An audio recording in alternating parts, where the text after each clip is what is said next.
Hello, students. Today I am starting this chapter Financial Statement of Companies.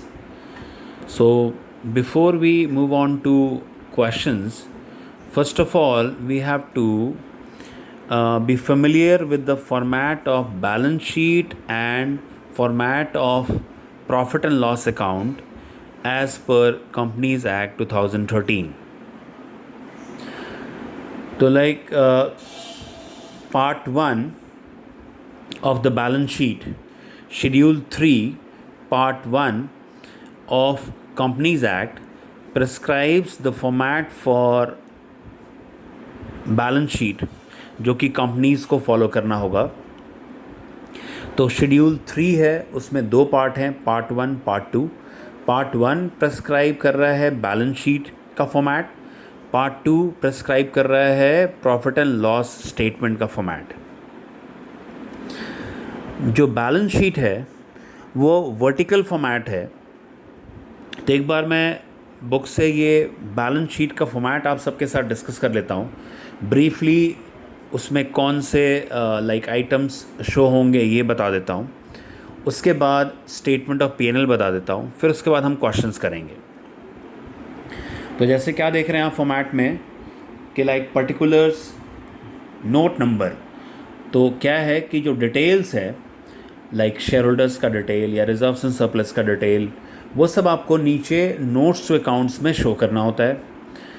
Then it is a comparative balance sheet. आपको figures for current period दिखाने हैं, figures for previous period दिखाने हैं. तो जो items हैं वो one by one discuss कर लेता हूँ. तो सबसे पहले क्या दिख रहा है, liability side, equity and liabilities. तो ब्रॉडली जो हेडिंग है वो समराइज़ कर रहा है कि हम लाइबिलिटी साइड क्या दिखाने वाले हैं. तो equity is like share holders fund, यानी जो ओनर्स फंड है उसके बारे में आप शो करेंगे. एंड ओनर्स फंड के अलावा जहाँ से भी आपकी बोरोइंग्स है या कोई लाइबिलिटी है तो वो लाइबिलिटीज़ हेडिंग में आ जाएगा. तो ब्रॉडली इसके आइटम्स क्या हैं कि फर्स्ट पॉइंट क्या दिख रहा है आपको, share holders fund. Second point क्या दिख रहा है, share application money pending allotment. Third point दिख रहा है non current liabilities. And fourth point है करंट लाइबिलिटीज़. तो इसमें से बेसिकली मैं फर्स्ट का सी अभी डिस्कस नहीं करूँगा, ये मोस्टली आपके क्वेश्चन में नहीं होता है, ना ही पॉइंट नंबर 2 होता है. तो मैं रेस्ट ऑफ द आइटम्स थोड़ा ब्रीफली बता दूँ. तो शेयर होल्डर्स फंड में सबसे पहले क्या दिखा रहे हैं हम, शेयर कैपिटल. तो share capital, all of you are familiar, there are two kinds of share capital, equity and preference. Equity और प्रेफरेंस पे डिस्टिंक्शन क्या है कि preference share holders gets preference in two respects at the time of winding up. पहले preference को पैसे दिए जाते हैं, और अगर डिविडेंड देना होगा तो पहले प्रेफरेंस को डिविडेंड दिया जाएगा, फिर इक्विटी को. तभी हम इक्विटी को रिस्क कैपिटल बोलते हैं, उनको रेसिडुअल अमाउंट मिलता है. तो आप शेयर कैपिटल में क्या करते हो, जैसे नोट्स टू अकाउंट्स में पॉइंट नंबर 1 दिखाया, और उसके डिटेल्स आप नीचे नोट्स टू अकाउंट्स पे दिखाओगे. तो शेयर कैपिटल में हम ब्रॉडली क्या दिखाते हैं, ये सब आप जूनियर क्लास में पढ़ चुके हैं. सबसे पहले दिखाते हैं ऑथराइज शेयर कैपिटल, यानी जितने से कंपनी आपकी रजिस्टर होती है. ऑथराइज शेयर कैपिटल के बाद है आपका ऑथराइज शेयर कैपिटल या नॉमिनल शेयर कैपिटल या रजिस्टर्ड शेयर कैपिटल. क्या है कि जिस शेयर कैपिटल से आपकी कंपनी रजिस्टर हो रही है, जैसे मान लो आपने अपने आप को रजिस्टर कराया 1 lakh equity shares of 100 each, तो आप वो चीज़ दिखाओगे ऑथराइज के अंदर. या आपने रखा 50,000 प्रेफरेंस शेयर्स ऑफ 100 ईच, तो 50,000 मल्टीप्लाइड बाई 100 वो फिगर आप दिखाओगे ऑथराइज के अंदर. तो ऑथराइज टोटल का पार्ट नहीं होता. ऑथराइज के बाद हम क्या दिखाते हैं, उस शेयर कैपिटल में से आप कितना इशू कर रहे हैं, तो वो हो गया आपका issued share capital. Issued share capital भी आप नोट्स टू अकाउंट्स में डिस्क्लोज करोगे, लेकिन वो भी टोटल का पार्ट नहीं होगा. फिर उसके बाद आता है सब्सक्राइब्ड शेयर कैपिटल. तो सब्सक्राइब्ड शेयर कैपिटल का मतलब ये है कि जो शेयर होल्डर्स ने सब्सक्राइब कर लिया उसको हम दिखाते हैं टोटल के अंदर, सब्सक्राइब्ड शेयर कैपिटल. यानी ये है बेसिकली कैश का फ्लो. जब आपने शेयर इशू किया और ये एक्चुअल में इतना कैश आया होगा तो वो बैलेंस शीट में आप दिखाते हो.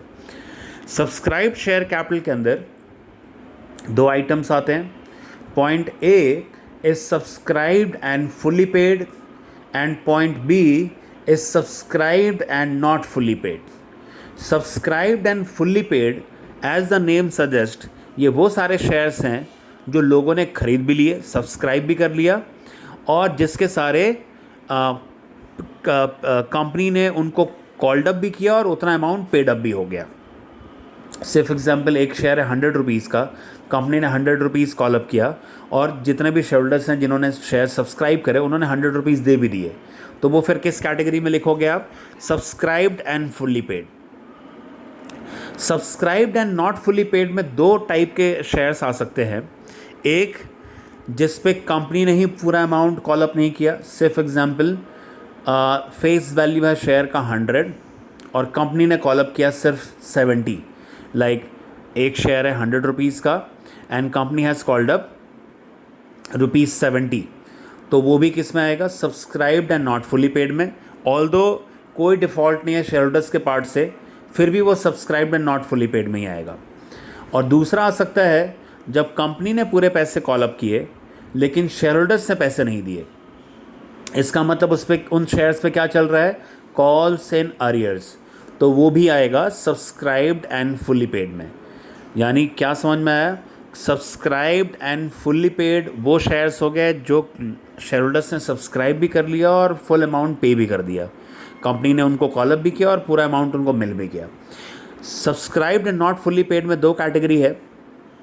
फर्स्ट कैटेगरी हो गया जिसमें कंपनी ने ही फुल अमाउंट कॉल अप नहीं किया, वो भी आएगा subscribed and not fully called up में.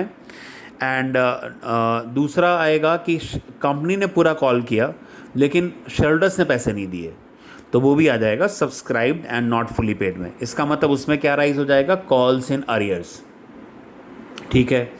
उसके बाद अगर मान लो कॉल्स इन अरियर्स है, फिर कंपनी ने उनको नोटिस भेजा, नोटिस के बाद भी शेयर के पैसे नहीं आ रहे, तो कंपनी फिर क्या कर लेगी? उन शेयर्स को फोरफीट कर लेगी. तो जो फोरफीटेड शेयर्स है उसी सब्सक्राइब के नीचे आप क्या शो कर देते हैं? Add forfeited shares. यानी जो भी फोरफीटेड अमाउंट है वो आप, जैसे मान लो शेयर अगर सिर्फ एग्जांपल 10 रुपीज़ का था, कंपनी ने कॉल अप किया 8 रुपीज़ और आपने पे करा सिर्फ 5 रुपीज़, तो 5 रुपीज़ आपका फोरफीट हो जाएगा और 5 रुपीज़ का बैलेंस शीट में नज़र आएगा, obviously multiplied by the number of shares जो फोरफीट कर रहे हैं हम. तो ये था एक ब्रॉडली ब्रीफली जो मैंने अभी डिस्कस किया शेयर कैपिटल. बाकी जब क्वेश्चन करेंगे तो उस वक्त बताऊंगा. फिर रिजर्व्स एंड सरप्लसेस में आ जाता है जितने भी रिजर्व्स एंड सरप्लसेस जो कंपनी मेंटेन कर रही है, like as securities premium reserve, capital reserve, surpluses का balance, debenture redemption reserve, capital redemption reserve, वो सब आप किधर दिखाते हो? रिजर्व्स एंड सरप्लस में. फिर उसके बाद आएगा, जैसा अभी बताया मैंने, अभी ये शेयर वारंट अभी डिस्कस नहीं कर रहा हूँ, ना ही मैं पॉइंट नंबर 2 डिस्कस कर रहा हूँ. फिर उसके बाद है non current liabilities and current liabilities. तो non current liabilities and current liabilities, तो पहले तो ज़रा मैं डिफ़ाइन करूँ कि what do you mean by current liabilities. तो करंट लाइबिलिटीज़ को ऐसे डिफ़ाइन किया है कि करंट लाइबिलिटीज़ वो लाइबिलिटीज़ हैं जो कि मीट करना होगा हमें with in the operating cycle. यानी जो liabilities with in the operating cycle आपको मीट करना है वो कहलाएंगे करंट लाइबिलिटीज़.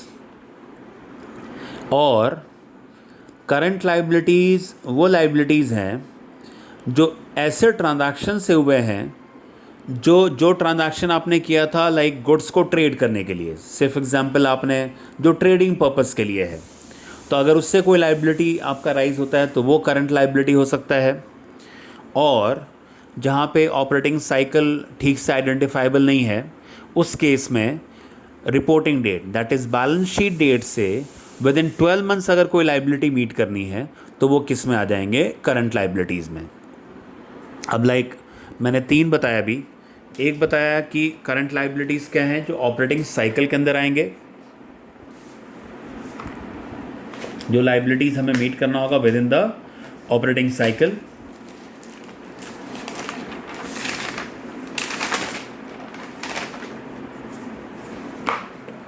जैसे ये है like it is expected to be realized in or is intended for sale or consumption in the company's normal operating cycle, or it is held primarily for the purpose of being traded, or it is expected to be realized within 12 months after the reporting date.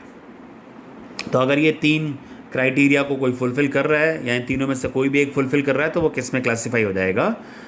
Current item में। Either वो current assets हो जाएंगे या फिर current liabilities हो जाएंगे। तो ज़रा ऑपरेटिंग साइकिल समझ लो क्या होता है। ऑपरेटिंग साइकिल क्या है बेसिकली, जैसे एग्जांपल लेते हैं मारुति कार की। तो अगर मारुति कंपनी या सुजुकी कंपनी कार मैन्युफैक्चर करके बेच रही है तो आज वो रॉ मटेरियल परचेज़ कर रही है। सिर्फ एग्जांपल, रॉ मटेरियल में कुछ पैसा उनका ब्लॉक हो रहा है, फिर वो सिर्फ एग्जांपल रॉ मटेरियल गोडाउन में पड़ा रहा फॉर 30 डेज़, फिर उसके बाद रॉ मटेरियल चला गया लाइक प्रोडक्शन साइकिल में, वर्क इन प्रोग्रेस, सिर्फ एग्जांपल वहाँ पे टाइम लग गया 30 डेज़, फिर उसके बाद कार मैन्युफैक्चर हो गया, वो फिनिश्ड गुड्स बन गया, फिर उनके लाइक जो वेयर हाउस है वहाँ पे पड़ा रहा सिर्फ एग्जांपल फॉर नेक्स्ट 60 डेज़, फिर वो सिर्फ एग्जांपल शोरूम में पड़ा रहा नेक्स्ट 30 डेज़, फिर फाइनली वो बिका और अमाउंट रियलाइज़ हुआ। तो ऑपरेटिंग साइकिल का क्या मतलब है कि जिस भी प्रोडक्ट में आप डील कर रहे हैं उसमें रॉ मटेरियल से लेके डेटर से अमाउंट जो कलेक्ट होने का जो पूरा टाइम पीरियड है उसको हम क्या नाम देते हैं? Operating cycle. तो नेचर ऑफ द ऑर्गेनाइजेशन के हिसाब से ऑपरेटिंग साइकिल का टाइम पीरियड डिफ़र करेगा। अगर कोई बिल्डर है, कोई बिल्डिंग बना के बेचता है तो उसका ऑपरेटिंग साइकिल डिफरेंट होगा। कोई अगर सिर्फ एग्जांपल डिफेंस इक्विपमेंट्स बना के बेचता है तो उसका ऑपरेटिंग साइकिल डिफरेंट होगा। तो ऑपरेटिंग साइकिल के अंदर अगर कोई लाइबिलिटी मीट करना है तो that is your current liability. जैसे कुछ छोटे से एग्जांपल्स रखे हैं मैंने यहाँ पे, वो ज़रा देख लेते हैं।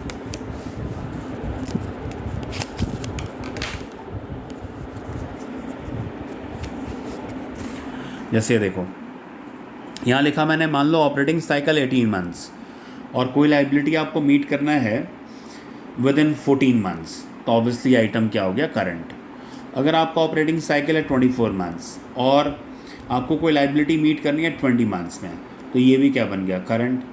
अगर आपका ऑपरेटिंग साइकिल है 10 मंथ्स और आपने कोई लाइबिलिटी मीट किया 8 मंथ्स में, तो ये तो हो ही गया करंट, क्योंकि ऑपरेटिंग साइकिल भी 10 मंथ्स है और आपने लाइबिलिटी मीट करना है उसके अंदर ही, दैट इज़ 8 मंथ्स के अंदर। अगर आपका ऑपरेटिंग साइकिल है 10 मंथ्स लेकिन लाइबिलिटी मीट कर रहे हो आप 12 मंथ्स में, still it is a current item. Although ये जो लाइबिलिटी मीट हो रहा है ये ऑपरेटिंग साइकिल के बियॉन्ड है, लेकिन डेफिनेशन में था कि अगर बैलेंस शीट डेट के विद इन 12 मंथ्स कोई लाइबिलिटी पे करोगे तो वो करंट होगा। तो ये उस वाले डेफिनेशन से ये करंट हो गया। आपका ऑपरेटिंग साइकिल है 10 मंथ्स, आप लाइबिलिटी मीट कर रहे हैं 13 मंथ्स में, it will become non current item. फिर उसके बाद है लाइक ऑपरेटिंग साइकिल है 3 मंथ्स और आप लाइबिलिटी मीट कर रहे हैं 11 मंथ्स में, it is a current item. Although ये ऑपरेटिंग साइकिल के बियॉन्ड है लेकिन विद इन 12 मंथ्स है तो करंट हो गया। फिर 3 months and 14 months then non current. और अगर ऑपरेटिंग साइकिल है 24 मंथ्स और आप पे कर रहे हैं 25 मंथ्स में, तो नॉन करंट हो गया क्योंकि ऑपरेटिंग साइकिल के बियॉन्ड है और 12 मंथ्स के बियॉन्ड है, तो नॉन करंट हो गया। तो यही इसमें कंसेप्ट था ब्रीफली, यानी जो आइटम्स करंट नहीं है वो क्या बन जाएंगे? आपके नॉन करंट आइटम्स।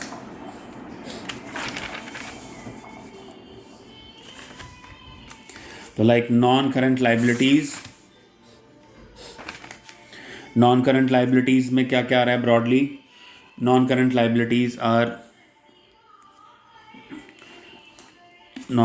लाइबिलिटीज़ हो गए, फर्स्ट आइटम हो गया लॉन्ग टर्म बोरोइंग्स,